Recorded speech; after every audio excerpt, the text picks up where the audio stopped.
Hi everyone. So if you haven't heard, one more candidate has dropped out. Hickenlooper has dropped out. He's probably one of the more stronger candidates in terms of the field that were in 24. Now he's dropped out. He's only 23. He was getting probably about on the average he gets about 1.3% of the votes. So now that he's dropped out, 1.3% of the votes is going to someone else. Of course, it could just be spread out between all 23 of the candidates. Um, but if you start seeing things like this, it actually represents such a big change because if 1.3% of the votes go towards a more specific candidate, that candidate could actually potentially find themselves in the next debate.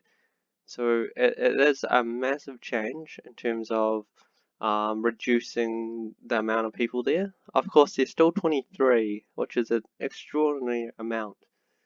We should see more starting to drop off closer to the end of August. So we'll just see who it is. As I was reading this article, as the New York Times does state, and I do agree, there's probably only four more candidates who have the potential to make the next debate or even the fourth debate.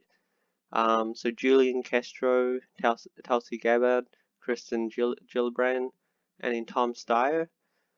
They're all kind of getting quite desperate in how they're, or not necessarily. I don't know if you can call it desperate. I guess maybe just being more immediate with their actions. But Kristen Gillibrand, she's spent $1 million in advertising in Iowa, New Hampshire, and then also Julian Castro has brought some local advertising.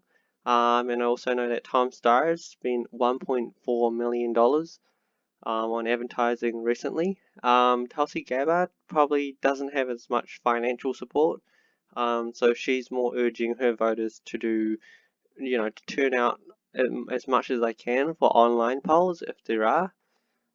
So I think those four are the other realistic chances to actually get into the next debates.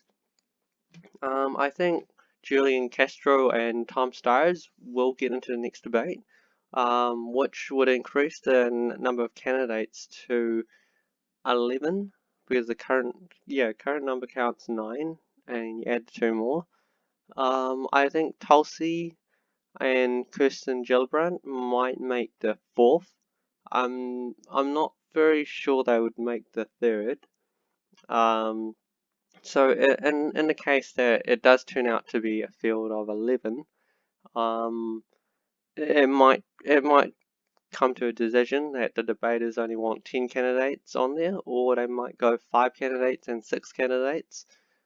Just because having 2 nights of debates is more lucrative to the TV station than just having one night of debates. So it'd be quite interesting to see what happens with that. But in terms of the fields starting to reduce down, that is starting to look better.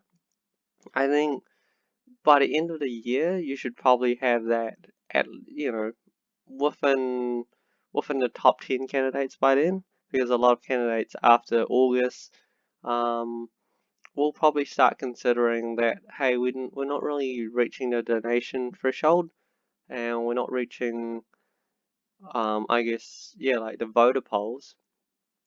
If you're not really making significant ground and it's costing you a huge financial commitment, and also there could be other positions available. So Hickenlooper has essentially just dropped out so he can pursue, his other roles. So rather than, there's a lot of, I'd say probably within the next 1 or 2 months, you'll see a lot of existing um, governors and senators, they'll probably start dropping out because they realize if they don't have a strong chance of being the president, they might as well just go and try to um, further pursue their current positions, and then maybe they can always come back. But right now, it's kind of very clear that if you're not in the top 10 or even 12 candidates, your chances of continuing are actually quite slim. So yeah, let me know who you think might drop out. in the next, I don't know, month or so. I definitely think at least another two or three will start dropping out by the end of August. So we'll probably see how that goes. Should be yeah, it should be quite an interesting kind of spread in terms of what happens with the voting percentage, because there is a good amount of like a good amount of supporters available that could be allocated to someone else. So Hickenlooper did get 2% poll, so he potentially has about 2% of the votes, which if the year spread around to other candidates, it potentially makes a huge difference. So it would be quite interesting to see in the next poll in the polls next week, since he's dropped out. A lot of his voters are going to be searching for another candidate, and it'll be interesting to see who that candidate is. Well, thanks for tuning in, and hope to update you on more of this election. Until next time.